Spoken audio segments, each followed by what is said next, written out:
Okay, we're having a few issues here, but we are going to get it. Let's see. Hang with me for a moment. Let's see. I got to get the link.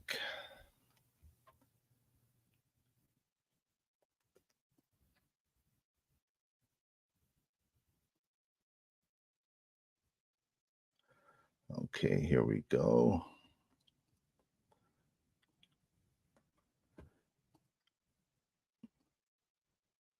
Okay, I'm going to put the link out there for a couple of people that may be joining us. Flaming Groove and Mazzy.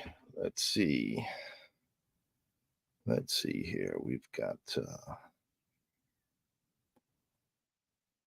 Hang on a minute.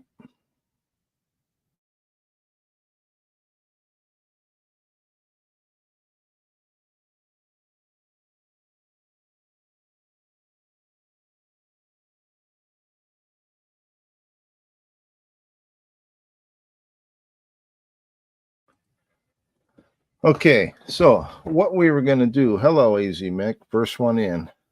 What we're going to do today is we're going to do a deep dive with Jack from Flaming Groove. He's a big fan of Doug Sahm, and so am I. So we're going to do about an hour or so and discussing the music of Doug Sahm and the Sir Douglas Quintet. Hello, Vad, Wolfie, Darren. Hi. So we'll give a few minutes here to let everybody get connected. What I did is I'm learning this whole thing about scheduling a video, and what you have to do apparently is you have to schedule it in StreamYard, which I didn't do. I scheduled it through YouTube. But now when I go to the YouTube channel that I set up, there's nowhere to say go live that I can find. So anyways, it's all new to me. I'm learning. So what I did is I just went into StreamYard, started a new stream with that title, and hopefully people will find let's see. Oh, okay. I gotcha. Thank you, Mazzy. Here we go with the link. Thank you. Hello, OJ. Okay, so let's see. We've got. I'm just here until Jack shows up, but okay. Yeah, I've got about maybe twice, and I think Jack's got about 4 times that. I'm gonna pop out after Jack comes in because I'll let you guys do it. But I'm a huge fan of, Sir I'm Douglas. not hearing you, Mazzy. Are you hearing me? I hear you. You don't hear me? No? Hello. I hear you. Hello. Are you guys hearing everything out there? Hello? Testing. 1. Hold on.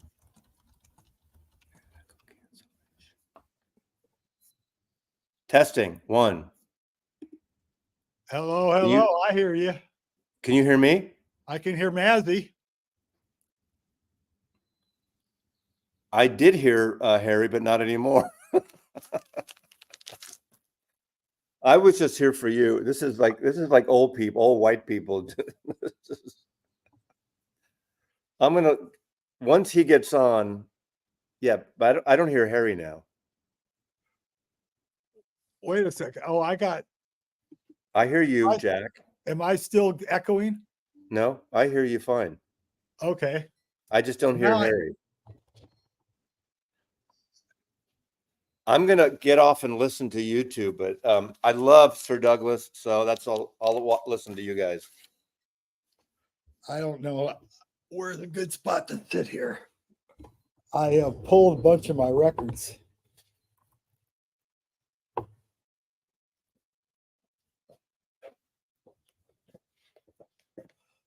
Are you there yet, Harry?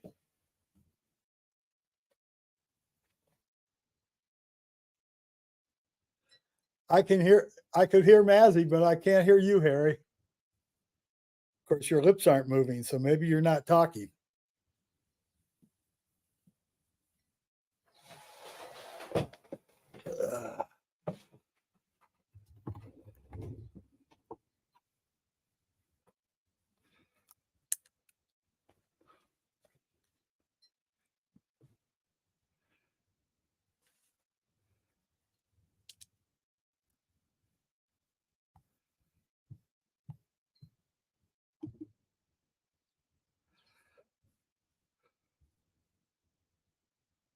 Well, hello, everybody. It seems like we got people watching this, but nobody can hear you, Harry.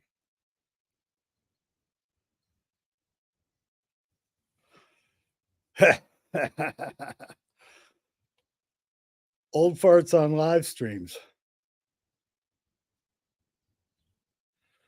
Can you hear me, Harry? So I'll just start talking because I don't know what else to do. But Doug Sahm, November 18th, 1999 is a bad, bad day because Doug died a long time ago, 25 years ago now, probably. But I was real fortunate. I got to see him in the late 70s and throughout the 80s a lot. A few times in the 90s, I think. This is going to be real one-sided if Harry can't get his microphone working, because I don't know anything about how to run these YouTube shows, but I do know how to listen to music. Can you hear me at all? Let me know. Now I can. Oh, great. Jeez, it's about time. What? Okay, Mazzy, we're ready to go. Well, I did some research on Doug, and I've got a bunch of notes here. Okay. I just listened to a bunch of records. I did that as well. I'm just going to go through here and give people a little history that don't know already. All righty. He was a musical prodigy. I mean, at 6 years old, he was already playing steel guitar. His mother took him for lessons, and the teacher said, "I can't teach him to read music. He does everything by ear." And he ended up playing. By the time he was done, he had mastered the steel guitar, the mandolin, fiddle, electric guitar, electric bass, dobro, bajo sexto. I'm not sure what that is. That's a big ass guitar, acoustic Okay. guitar. Oh, that big Mexican, That's Spanish. Mexican bajo. Yeah. Yeah. I've seen Drums and piano. At 11 years old, well, no, actually, at 8 years old, he was on the Louisiana Hayride. At 13, he was offered a spot on the Grand Ole Opry, but his mother said no. She didn't want him. He was too young. And in 1952, he played on stage with Hank Williams 2 weeks before. It was Hank Williams' last show, I believe. Last show. Yeah. He said that. And there's a photo of him with Hank Williams on stage. So he's a pretty amazing guy. He started doing records in San Antonio, I think, in the 50s, solo as a kid. Yeah, his earliest stuff is from 1955. I think there's an All American Joe is his first single. Those have got to be pretty rare. Well, the singles themselves are real rare, but you can get them on a bunch of different compilations. I have them on CD compilations, although actually this record that was the last one I played, this one here. Yeah, I've got that. This one is about half of his early stuff and some of those early singles, but which one is it? This one's got. Oh no! Oh yeah, okay. That one's got. A Real American Joe, Rollin', Crazy Daisy, If You Ever Need Me, Whirl Away, Crazy Daisy version 2, I Can't Believe You Want to Leave, Why, Just a Moment, Sapphire, Baby Tell Me, Slow Down, More and More, Sapphire version 2, Just a Moment, Makes No Difference, Wow. Big Head, Crazy Feeling, Baby What's on Your Mind, Two Hearts in Love, Just Because, Little Angel, Cry, Lucky Me, A Year Ago Today, Bill Beatty, Mr. Cool, and bonus tracks, Tick Tick Tock, I Feel Like Rockin', and Sweet Sweetmeats.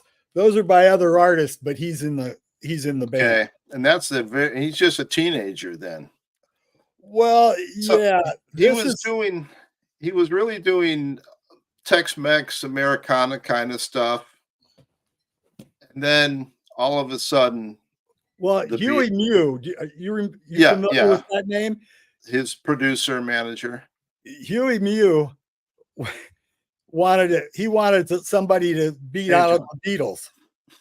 He wanted the British invasion thing. And so he called them the Sir Douglas Quintet. Told them to grow their hair. And what was their first big hit? She's About a Mover. Well, here's an interesting story.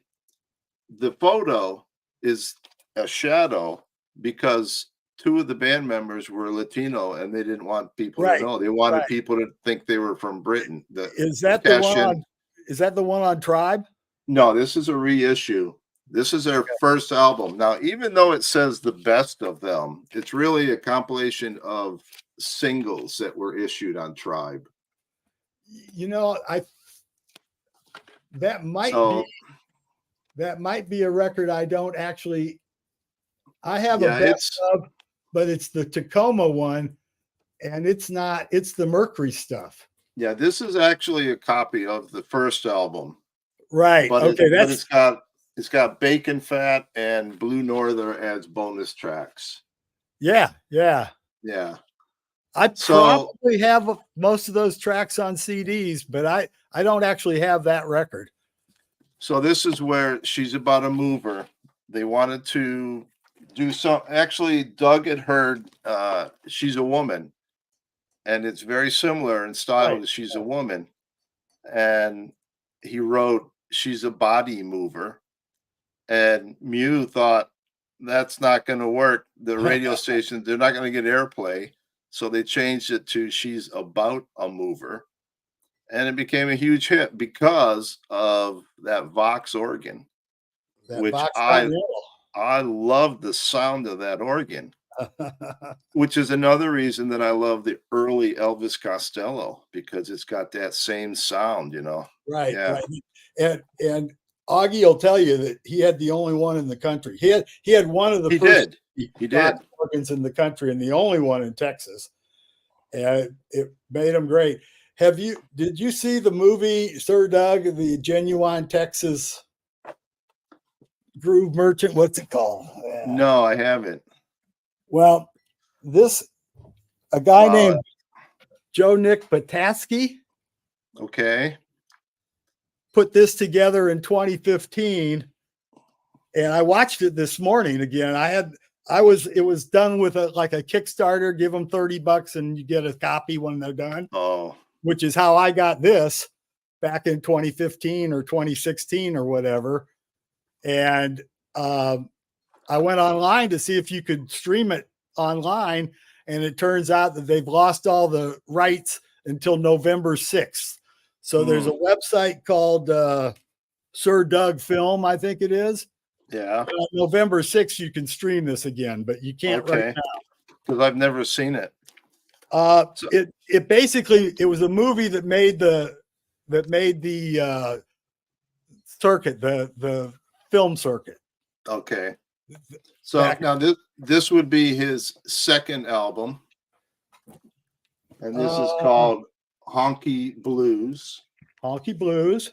And this is actually a promo copy here. Mine's not a promo. I probably, I can't remember which ones I got first particularly, but I lived in Nebraska until 1970, and I bought my first couple of Sir Doug records in Omaha when I lived in Omaha. So some of them are that old, at least. Yeah. I think I got it. I grew up in the 60s, and She's About a Mover was one of my favorite songs. That one and 96 Tears, because of the organ. But absolutely.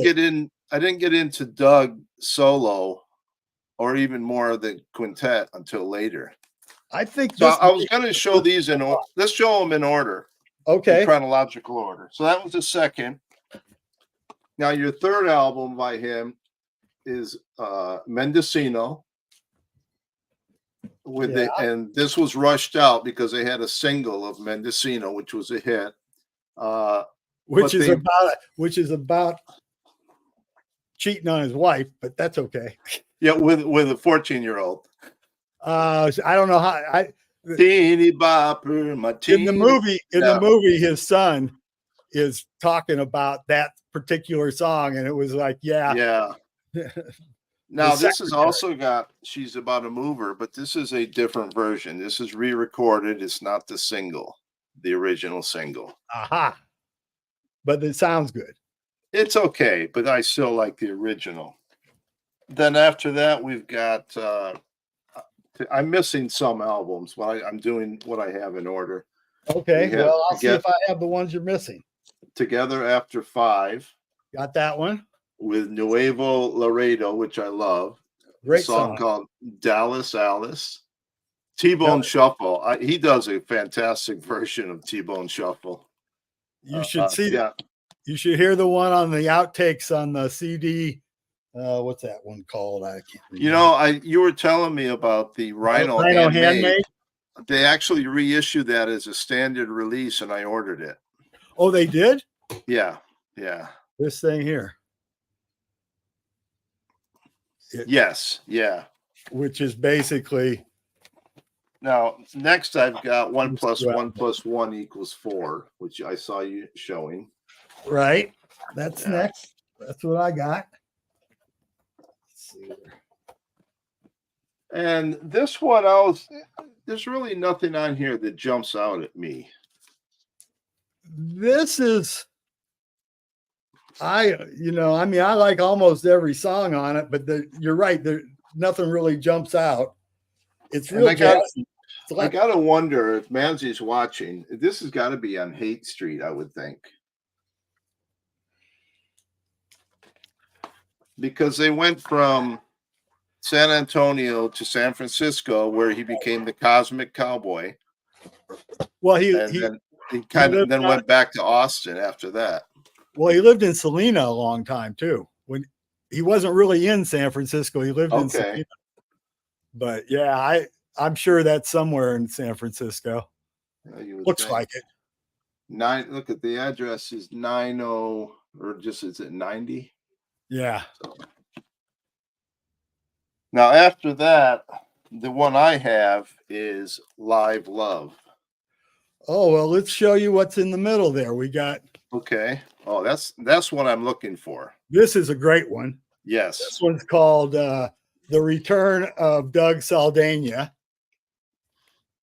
And then I really want that album. And that's on Phillips. And this one's on Mercury. Yeah, I don't have that one either.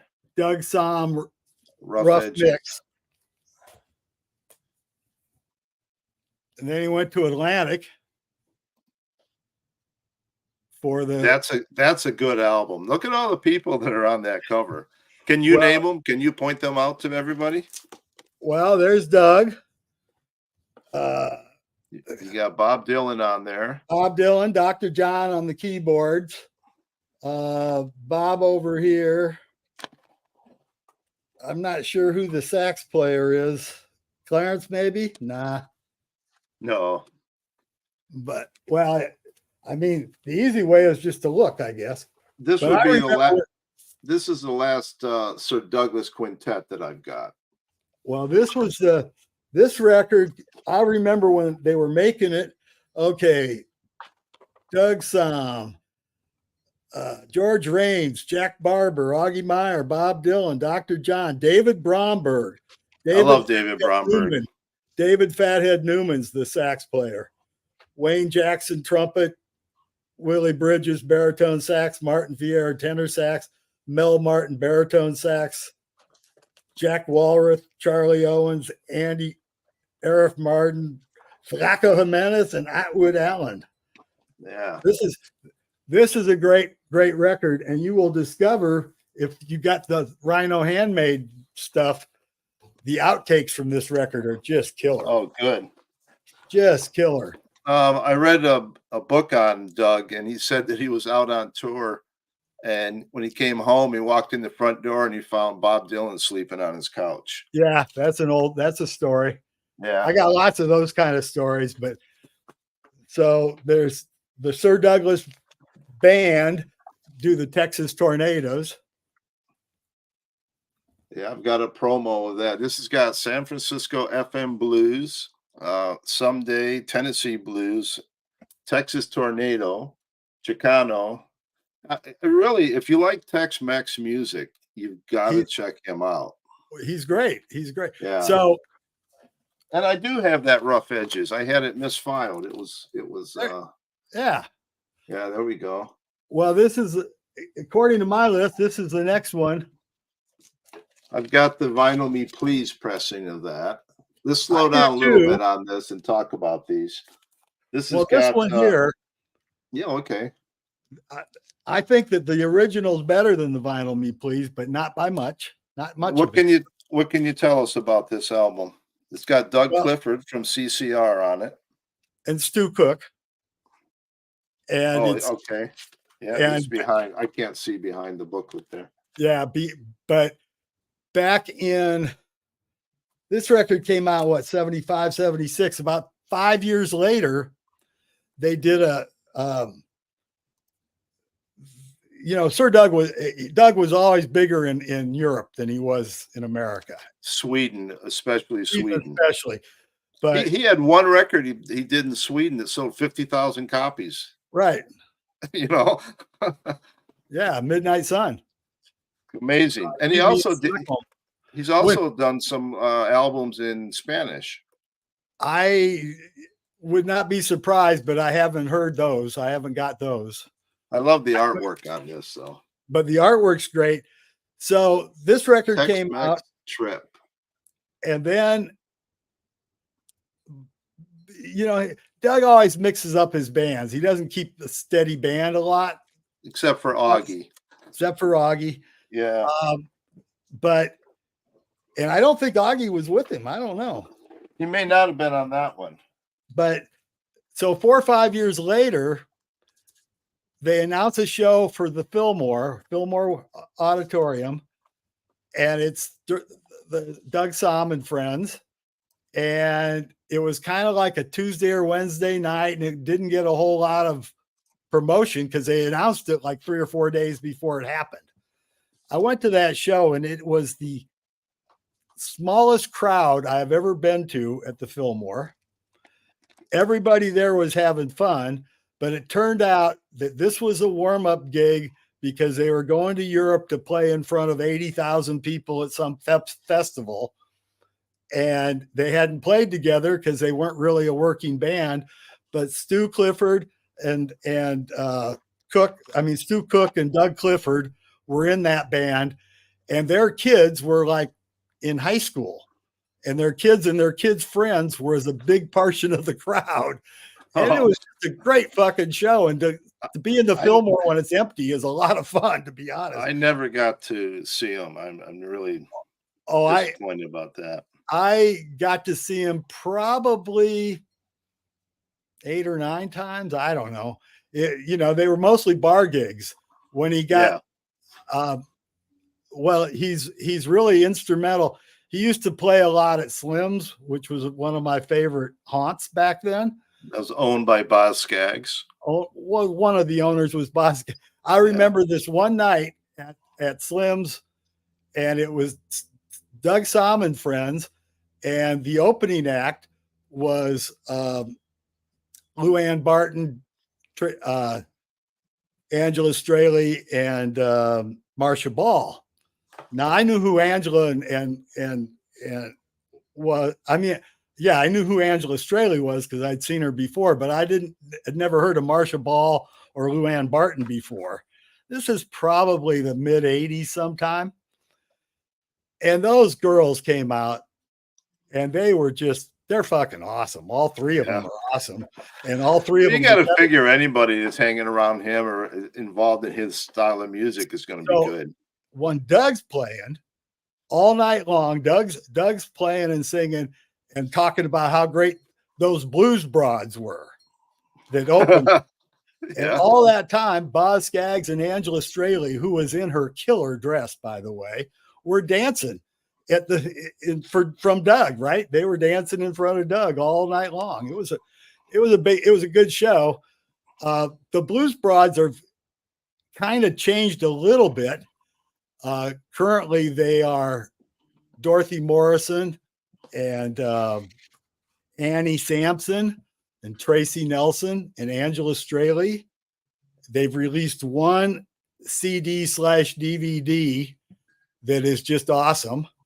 And I think you can stream it all on YouTube. You can stream a lot of their live shows, but they just are great, fun live act. Four women and a great backup band.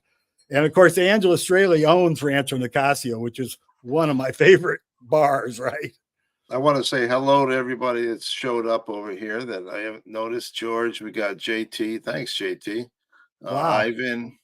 I can't read the comments, so I'm unless I sit here and stare at them, I'm not going to. No, in my notes here, I've got in 1975, he produced a solo album for Rocky Erickson. Yeah, and a single. Yeah. Yeah. And then they were on the first season of the Austin City Limits. Oh yeah, but you're missing a bunch of records here in the middle here. I'm just kind of going. I'm going chronologically, but I'm missing some. Okay, here's Freddie Fender and the reunion of the Cosmic Brothers. I'm trying to. Oh, there's where there's the right spot. I've never even seen that record. Is that a bootleg? It's on Crazy Cajun. Oh, okay. Almost like a bootleg. And then on ABC, I've got that. Okay. And then on the Texas Record Company. I think Dr. Robert just bought a sealed copy of that from me. Well, I mean, I bought it new when I got it. This one here, I just figured out this one is on the Sonnet, the Scandinavian label. That's kind of similar artwork. Well, but this record and this record were recorded the same night. It's two halves of the same show. Okay, yeah. Okay. Two halves of the same show. And they were both released on the Texas Record Company, but I've got one on Texas Record and one on Sonnet, which is a 83 reissue. Now that one Doug Sahm album, The Return of what's it called? Salinero? Doug Saldana. Saldana. Didn't he do Wasted Days and Wasted Nights on that? Probably. And I think that's what gave Freddie Fender the big resurgence. Oh, Freddie Fender. Because he had been in prison. He had written that song years ago and released it. And had a hit with it. Got busted for weed. Right. Went to prison, came out and had a bigger hit with it when he re-recorded it. Which was when he got out of prison, Doug hired him. That was the record they made when he got out of prison. Now, have you seen this one? Don Goldie. No. Okay, Don Goldie, this is an instrumental album, but Don Goldie is some old-time jazz guy that played with the Sir Douglas Quintet. It's actually, I listened to it yesterday. It's pretty good. Next up on my list is Hell of a Spell. Yeah, I don't have that. I don't think I've got that. Let me see. Oh, I do. I've got so many of them here. Next up on my list is the best of, and this is on Tacoma label. Yeah. And it's all the stuff from Mercury, the early Mercury stuff. This has got Mendocino, Nuevo Laredo. I love Nuevo Laredo. Absolutely. It's got Wasted Days and Wasted Nights. She's About a Mover. That's it. Yeah, it's well. I mean, it's got a lot more, but that's the stuff most people. That was released in 1980 from Tacoma. Then this is the next one. It's also on Tacoma. The new record came out. Border Wave. Yeah. You showed that one. I showed that. The next one I got is a twofer. You got No, I haven't seen Quintessence. that one. This is on What's on, Sonnet. what's on it? It's a twofer of what two albums? Well, this is a twofer. This is one album released on Sonnet with that label and that name. And this is the same record released on that one. Barrick. Yeah, I've Released got on that Barrick. one. And the song order is switched around. Two songs are switched from A to B. But other than that, they're the same recording. Yeah, in 1985, he moved to Canada after visiting friends in Vancouver. Right. Well, this But he is would always go back to 85. Austin for the South by Southwest Festival. This is, I wrote them all down here one of these days. That one I don't have. The West Side Sound rolls again. This is 1983. Quintessence was 82 and 83. This is 83 on the Teardrop label. And then the next one chronologically was Back to the Dillo. Yeah, that one. No, that's the Quintessence. Didn't you already show this? Yeah, you have that. Yeah. That's so if you see that other one with the yellow label, don't buy it. It's the same record. Okay. I made that mistake. But in my order, then the Sir Douglas Live, this is from 83. Yeah. And then Midnight Sun from 84. I don't have that. This is one of those Scandinavian records. Okay. And then Love You Europa. No, man, This got is a lot more than This I've is got. one I haven't listened to recently. Although most all of these I digitized when I first started digitizing records was probably 2015, 2016. And my Doug Sahm collection was basically the first one I digitized. This is Doug Sahm Live. Now, did you ever see them when they were the Doug Sahm Mavericks? I think they wore the wrestling mask, the Mexican wrestling mask. I did not see them where they wore the wrestling masks, but they didn't all the time. They only did that sometimes. Yeah. I saw those straitjackets a couple of times wearing the masks. Yeah, they do it. Yeah. But he's won one Grammy, right? And he won a Juno. I suppose, yeah. Yeah, he won a Juno for Best Roots and Traditional Album for Return of the Formerly Brothers. So when he moved to Canada, this is the record, the first record. Have you got the live record they did? I was going to show you what I had because I don't have them in order, so I'll just show you some others. Yeah, I got that. This is another live at Austin City Limits. Right. And this would have been, what year? You did two of them, 75 and 81, I think. I think this is 81. Yeah. No, that might have been 75. This might be 81. Yeah, I got both of those. And then this is radio broadcast. No, I don't have that. I've never seen that. I think this is one of those European semi-legit records. Right. But it's all from 73. This is really early stuff, but it's good. Yeah, that's that San Antonio Rock. That's the one I have on. I have that on a CD. I don't have. Look at all the different labels that issued his songs. He switched labels more than. Yes. Have you got this one? Yeah, that's his last one. The Return of Wayne Douglas. That one was released after he passed away, but it was already in the can. It was ready to go, but it took him a while, and it didn't come out on vinyl until 2012. And then let's see, where did he die? He died in hotel in New Mexico. New Motel. Mexico. Yeah, he'd been complaining of chest pains and not feeling good and stuff. And Well, this movie goes through all of that stuff. and he was only in his 50s. Jukebox music. That was the next one up. You already showed this one. Yeah. Which one had Sunday Sunny Mill Valley Groove Day on it?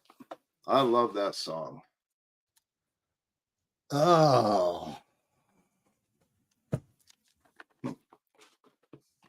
And then the last one I have is Sir Douglas Texas Tornado Live, which was a Record Store Day issue. Right. That on Honky Blues? Now, Cindy, who is 10 Cent on the vinyl community, she sent me 2 CDs by Shandy, son. The Sun, yeah. Yeah, and one of them was autographed by him, so that was very nice of her to do that. Yeah. I've only got a couple of records. Same old song and dance. There's Sundays put out a singles record. Yeah, that one I have. And that's the new one.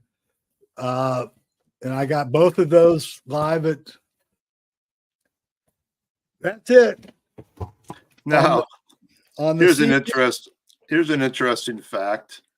In 1973, when he was visiting a Mexican restaurant in San Antonio, he was busted by the police, who searched his car, broke his fiddle, handcuffed him, was beaten by the police. He was arrested for public intoxication. The case was dismissed, and Doug tried to sue the city but didn't win. And his wife, who was already upset with his numerous affairs after the arrest, she divorced him. Yeah. He was also a huge fan of baseball.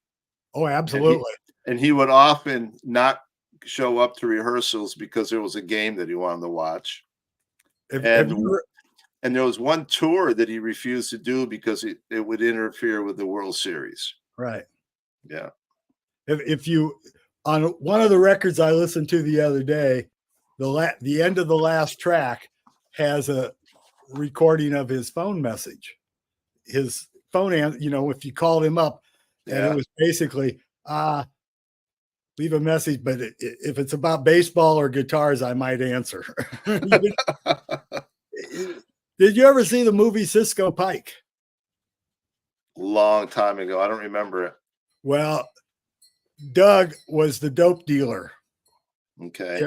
And he's only in the movie 2 or 3 minutes, but there's a scene where he comes in to sell pot to Chris Christopherson, and he is talking a mile a minute. Well, that's how he talks all the time.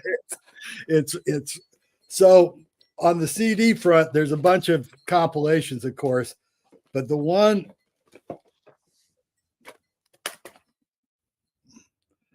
some fan in Denmark or some fan, somewhere made this. And I swear there's songs on here I'd never heard anywhere else. Wow. But most of the songs are songs, Golly Gee, Anymore, tribute to Johnny Ace. Who are you thinking of? Will You Still Love Me, Mana? Down to Saying Goodbye, Got It Bad for You, Just a Dream, Can't Fake It. I Keep Wishing for You, Wicked, Wicked Woman, Things That I Used to Do, Teardrops on Your Letter, Walking Slowly. And anyway, this was compiled by Lennart Persson on San Antonio Records in 2010. And I swear that it's a bootleg of some sort then. I bought it from Amazon, so it's not considered a bootleg. Jeannie Cole says, hello, Jack. Who does? Oh, Jeannie Cole says, hi. Jeannie's one of my movie night people. Jeannie and Michelle and DJ and Crit come over to watch movies because I got a big ass TV. And plus we're all a bunch of old farts. It's time to go, I guess. And Now, then one more that I wanted to show is this one here is that's the one that where they would wear the wrestling mask right, but in Austin, anyways. I don't know right. down the road. So you've got the album. This has got the album on one side, on one disc, and then it's got a live in Bremen, 1987. So it's a 1987 live show that makes that one really worthwhile. And this is one I can't find any information about it, but it's got 50 songs on 2 CDs, and they're all really good, but it's on the Great American Music Company and Prime Entertainment, under license from Prime Entertainment. Yeah, I think for anybody who doesn't know or isn't familiar with the music, pick up a best of and start there. And you're going to end up wanting to go deeper, I'm sure. Well, and now there is a Beatle connection here. His publicist was Derek Taylor. Oh, yeah. Yeah, who worked for Apple and the Beatles. Another good one. This one has got a bunch of this has got more Atlantic stuff. And that thing you got, the thing you said you ordered, the Rhino handmade version, has a lot of these, but there's more on here that isn't on there also. Yeah, this came out came out a long time ago. It says that at his funeral, they had to set up loudspeakers outdoors because there were so many people. They estimate 1,000 mourners attended, and the viewing lasted an hour and a half for everybody to pass his casket. Freddie Fender did not attend because he didn't want to distract from the funeral. Bob Dylan, Bruce Springsteen, and George W. Bush, who was Texas governor at the time, and Willie Nelson all reached out to the family to express their condolences. Yeah. He was ranked number 60 on the top 100 country artists of all time by Rolling Stone at one time. He was good. He was great. He was great and gone too soon. 55 years old.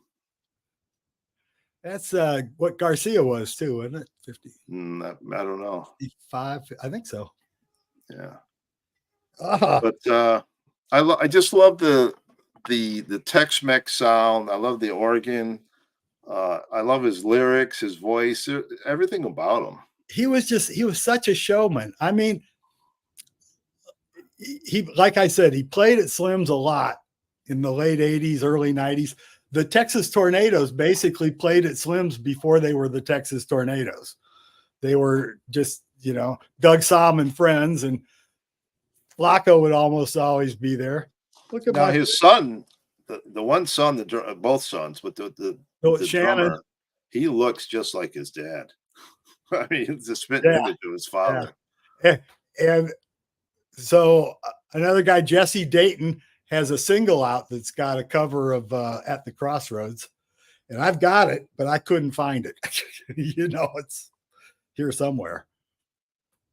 Do you have any 45s? Any of the original Tribe 45s? No, I'm not much. I've got a handful of singles, but I'm not a big singles collector, and I don't have any of those that I think, unless I've got a bag of singles. Somebody gave me a jukebox once, and I ended up keeping the singles because I was thinking I'd use the labels for something, but they're all beat to shit play wise. Yeah. It was, but he put out so many singles. Yeah. That's a chore. Just try to hunt them all down. It's a chore just to try and figure out how many there are. But and how many different record labels he recorded for. Got to be a dozen, at least a dozen, I would think. Well, I wrote down the labels here. Smash, Philips, Mercury, Atlantic, Warner Brothers, Crazy Cajun, ABC, the Texas Record Company, Tacoma, Sonnet, Varick, Wow. Teardrop, Top Line, Stony Plain, New Rose, Antones, Rhino, Electra, Wow. Antones again, Watermelon, Edsel. What was the deal? Why was there the big turnover? Lack of sales? Because he didn't sell well in his lifetime. I mean the Smash Phillips and Mercury, that's all one company basically, and they just switched his labels around. I have no idea. Ivan, did you ever see Doug? Ivan says it was a very big Meet Me in Stockholm was a big hit in '83. Oh yeah. Oh, it's a good song. It's not a great song, but it's a good song. But I mean, the fact that he sold 50,000 albums in Sweden and Norway, that's impressive. Absolutely. Those are ABBA numbers. What kind of numbers? ABBA numbers. Well, maybe they sold more. I don't know. Just in their home country, Just he introduced you so much, Flacco and Menace. I would never know who Flacco. Yeah. Matter of fact, I remember one night, I can't remember when, but it was a long time ago. The Sir Douglas Quintet was opening for the Dead at probably Winterland. I'm not sure, maybe the Fillmore West. But their horn section came out and played a couple of numbers. Terrapin Station had just come out, or I think they played on a couple of numbers with them. It's pretty interesting. They didn't do it very often. They opened for a lot of bands. I think they opened for the Beatles at one time. Sir Douglas? Yeah. I know they opened for the Who. On this movie that I watched this morning, Augie Myers is talking about how every time Doug would be just about ready to break big, he'd change his mind, go do something else. Yeah, that's the way it was kind of like he didn't want to be big. Yeah, he liked, and that's like Dave Alvin, those guys coming around, they play the bars all the time, and they're great, but I don't think they have any desire to be a stadium act. You ever hear Dave talk about opening for Queen? No. The Blasters opened for Queen back in '79. Dave Alvin. Yeah. Wow. And the Blasters opened, I think it was 8 or 11 shows. It was their very first time on a big auditorium tour. I did not see that because I'm not a Queen fan, but that turns out that was the first time they played in the Bay Area, is when they opened for Queen at the Oakland Coliseum or something. But I saw Queen on the All That Jazz tour. I saw the first time I saw Dave Alvin was on the at the Kabuki in '81 or '82. And I've been going. Dave Alvin, for the people that don't know, is another fantastic guitar player. He's so good. There's a lot of them, but this is about Doug, and Doug was Bill Kirchen. I love Bill Kirchen. Going to see him the 28th or 29th. Now, Bill Kirchen and Dave Alvin are touring together. No, they're not. Yes, they are. Yes, they are. They're doing some shows together. Oh, I know Dave Alvin touring with Jimmy Dale Gilmore. Yeah, but they're Dave doing and Bill Kirchen are also doing some shows together. That's one I'd like to see. In the Bay Area, Bill Kirchen, and this time it's a Commander Cody reunion show because he's got the bass player, and there's 3 or 4 other guys that show up sometimes. Phil's good, yeah, but I love Dave's voice. I like Dave's voice. I like Phil's voice better, but and the guy that plays guitar with Dave Alvin, the guy with the long braids, God, he's good. Yeah, he's got a couple albums out too. He's from your neck of the woods. Is he?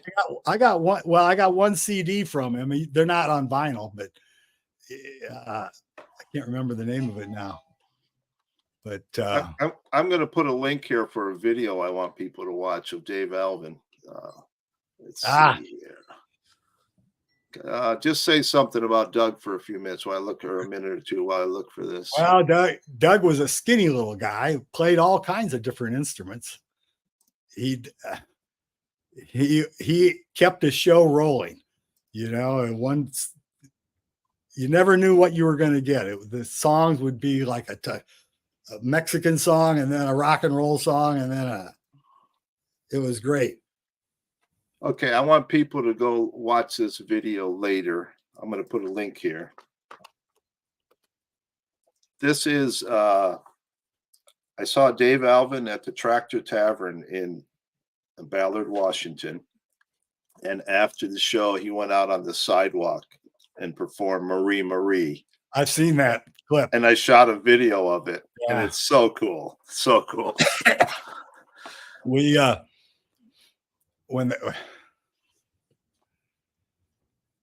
Bill Kirchen right there, Commander Cody. Yep. But when I moved to California, I was a 20-year-old guy, and the local bar, the local band was Commander Cody and the Lost Planet Airmen. We went and saw him like every other week in Berkeley, the Berkeley bar. That guitar in Hot Rod Lincoln, that's Bill.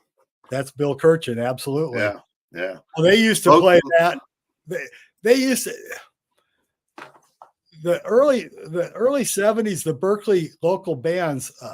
Who else was there? There was the Hoodoo Rhythm Devils. You ever hear of them? No, I've seen the records. I've never listened to them. Oh, you see a Hoodoo Rhythm Devil record, just buy it. It's good. Okay. The singer died of leukemia, so that's why there's only 5 or 6 records or something. But I can guarantee you that they're all good. The first one actually I just got because I didn't know it existed. I kind of went on a record buying lull. In 85, I got a CD player and didn't buy records again until 2021. But I got a lot of CDs. And then, since I started buying records again, I kind of went crazy. Yeah, I got a lot of CD, 2 walls there. But yeah, I use these Snap and Store boxes for CDs, like this. Mm-hmm. You get about 30 CDs in there, and you can get 4 of those boxes in a cube, in a Calyx cube. And you can okay. And then you can just pull them out. And yeah, you can just, you can pull out 30. They're all alphabetized, and you can find stuff pretty easy. But Asleep at the Wheel. Jeannie says Asleep at the Wheel at early Berkeley club scene. Absolutely. Jeannie was there when I met my wife at a Sleep at the Wheel Commander Cody show. Our first date. I met my wife at work. She worked for the same company. She worked for a company that leased space. I worked for Payless Drugs. She worked for the jewelry department, which was a leasee company. And I'd asked her out once or twice, and finally she went out with me. And it was Commander Cody and the Lost Planet Airmen, and they were introducing a band that had never played in Berkeley before. And they looked like they hadn't showered in a week and a half. They all had matching hand embroidered Asleep at the Wheel with a big wagon wheel on the back of their Levi jackets. This is 1971, folks, what we're talking about here. And they came on and played the best country music I've ever heard in my life. Was Ray Benson with them back then? Oh, absolutely. Ray Benson is the only member of Asleep at the Wheel that has been with them they were about a year old when I first saw them. He's got a great voice. Chris O'Connell was it, Lucky Floyd Domino was still on piano. Leroy Preston was still in the band. Leroy Preston made a couple of good CDs too. But okay. Dagon says, I met his wife in a co-ed prison. All right. And TARDIS Writer says, you mentioned pay less drugs. He says, I'm a big believer in paying less for drugs. Well, I worked for a company called Pay Less Drugs for about 10 years. Could be. And, anyways, my retail years. Apparently my other YouTube channel that I tried to start up is running as well as this one.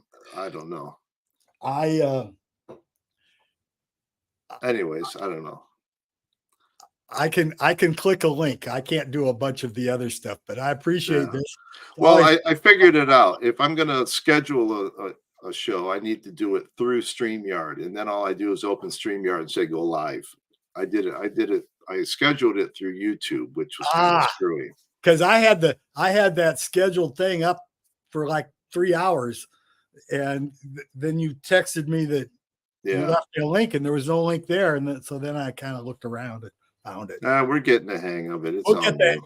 Hey, I'm a youngster. I'm only 75. So, you're doing good for 75. So, who do you else do you like this all country Americana stuff? Well, the shows I got coming up is the Commander Cody show. I really like Jesse Dayton. He just came to town and I missed him, but he played it in the city, and it takes a lot to get me to go to the city anymore. Are you a Jason Isbell fan? I've got some of his records. I've never seen him. I've seen him on YouTube. I like him, but he seems to be more popular with a lot of other people than with me, but he's good. He's really good live. I've seen him, I'm sure, three or four times. Yeah, that's the kind of act. Everybody grows up in a different spot and starts seeing, it's the live music that turns you on to other music. He's a good songwriter, a really good songwriter. Now, what about like Steve Earle? Steve Earle, I've got a handful of his records. I actually have a selfie with Steve Earle. I saw him at a radio station concert. A friend of mine had a ticket to KSAN. I don't know. It's like a 40-minute live show in front of 30 people, 35 people or something. And everybody that was at the show got a selfie taken. I'm a big fan of Steve Earle and his son. His son was very good. Yeah. I go with the Flatlanders and Joe Ely and Jimmy Dale Gilmore and Butch Hancock. Do you ever see Butch Hancock? Yeah, I've got his No Song Repeated or whatever he did. No Two Alike. Yeah, No Two. Look at this. This is an autograph from the Flatlanders. Oh, cool. Wait. Wrong one. Where? Right here. Butch Hancock, Joe Ely, Jimmy Dale Gilmore. They play at Rancho Nicasio. One time I saw Butch and his son do a solo show at Rancho Nicasio in front of about 40, 50 people, and it was just fucking amazing. Transcendental Blues, yeah, good album. Who else am I really? Just people that are on the edge, like a guy by the name of Rod Picott, I like a lot. Slade Cleaves. So how about Paul Thorne? You ever heard of Paul Thorne? I've seen Paul Thorne at the Vancouver Folk Festival. Do you have his band with him? I don't think so. I can't remember if he did or not. Well, he does a few solo shows, but his band shows are in my opinion, much better, but that could just Okay, Loki. what did he say? I can't He read. said, no, it was just something about somebody in the peanut gallery. Oh, come on, boy. I don't know how many I've got. Chuck Prophet. Chuck Prophet is really good. He's one of my favorite guys. I got his recent Live in France album. Did you get that? Yeah. Yeah. Have you ever seen him? Once or twice. Yeah. Once or twice. Roy Loney. You ever see Roy Loney? No. Roy Loney. Well, he was in my opinion the main guy in the Flamin' Groovies till he quit. He quit in 71. So then he had a band. He passed away 5 years ago now, 6 years ago. But he was a great. What album? What do you recommend to turn me on to the Flaming Groovies? Since I've turn you on to the Flamin' Groovies. Well, personally, I like the first 3 albums the best, but that's because those were the Roy Loney albums. The general consensus is the Chris Wilson albums are pretty good. Their newest one, which is, they're still playing. Cyril has still got a band. Matter of fact, he just got 2 new guitar players since the last time I saw him, which was in the fall of 22. Scott DJ Vinyl Vertigo says he interviewed Chuck. Oh, is that your stomach or your cat? I have a black cat. I have a black cat that basically lives outside and comes in to eat. Okay. And he's in to eat, and he's thinking that there's not quite enough food there for him because I'm doing this and not being a cat servant, which is my real job in life, is to be a cat servant. But I mean, I could talk about rock and roll music all night long. We'll do this again. Let's wrap it up here. We've been a little over an hour. But, yeah. If you want to do this again on a specific I would love to person, do it again. let me know. Have you ever heard of this guy? No, I have not. Well, he's written some songs you may have heard of. Mama Hated Diesels, Jim Donnie's Gold, Rockabilly Funeral, Cold Country Blues, Sonora's Death Row, Skid Row in My Mind, Tina Louise, Red Cajun Girl, One of Those Kind, to trying to turn her memory off, at Open Range. Actually, Open Range is with Leroy helped him write it. But he's a little older than I am. Was hanging around in the early 70s writing songs for Commander Cody and would occasionally come up and sit in with them. He is not let's see if I'm not very good at showing stuff. There's a picture of him. There he is right there. Okay. But for about a year and a half, Chris O'Connell, the singer, the original female singer for the Sleep at the Wheel, used to play at this little club out in Martinez called Arnaldo's. And I mean, Arnaldo's is a small club, maybe 100 people, probably not quite. But she would draw a pretty good sized crowd, and Blackie would come to a lot of the shows and sing a song once in a while. And also Jimmy Black, Bobby Black, the steel pedal player, would come and sing. But she had an excellent little band, a pickup band, and would do a once a month gig out of this little club, and they were just fantastic. Unfortunately, the club is closed. I don't think she's doing anything right now, or she's not doing anything that I'm aware of right now.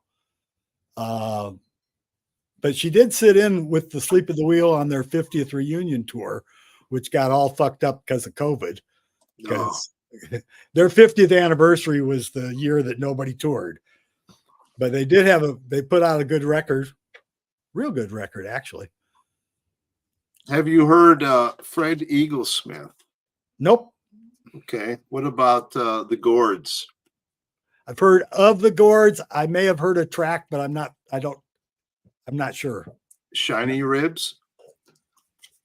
Seen the name, heard the name. I can't place him. Yeah, he was in the Gourds and went solo. Good. Uh-huh. Now I'm going to mention a band from the past that I absolutely love. One of the most fun live bands I've ever seen, and that was the Asylum Street Spankers. Don't know them. How about the Beat Farmers? You know the Beat Farmers? I know of them. They were another band. Me and another, we used to go see the Beat Farmers every time they came to town, and they usually came to town 3 or 4 times a year because they were a West Coast band. They based in San Diego. But Country Dick Montana was. I've heard that name. Well, didn't he pass away? Yeah, he passed away live on stage 3 nights after I saw him. Wow. And matter of fact, that was the last show that I saw him. They were, that was in San Francisco, and then they were playing up the coast to Vancouver, and it was outside of Vancouver is where he died. But he was fun. And there's a lot of YouTube videos. Well, a lot of them, the rest of the band has kind of reformed and started doing gigs again. And they're actually really good, but they're missing. Country Dick is just, he's like Doug Sahm. There's nobody else like him. You got to see him. And he's live, and you've got to have a sense of humor because he's kind of, probably talks a little bad about women a lot, but it's all in good fun. But try some, there's a bunch of YouTube shows at the Belly Up. There's a couple of good ones but you want to get them before 95 because that's when he passed away. Yeah, it would be tough to get them after that. Well, no, they've done a lot of reunion show. They used to just play once a year down in San Diego. And the last year they finally came out on tour, and I saw them. They were great. They were just, they had all the other parts. They just didn't have the Country Dick part because they basically had 3 lead singers in a 4-person band. I've got a question here for Scott. Yeah, there's a guy by the name of Stu, Stew. I'm just wondering if you've seen him or if anybody out here has seen him. Stu, no. Okay. Trying to think. Okay. Well, let's wrap it up then and say goodbye to everybody. And thank everybody for watching. And thank you, Harry, for having me because I try and make a video once in a while, but I'm just, it's too much work. I'm not a real good host, but you're a good guest. So it worked out. All right. I'm glad to have it. Okay. Thanks everybody in the peanut gallery, and we'll see you again. All righty. Bye-bye. Okay. Bye.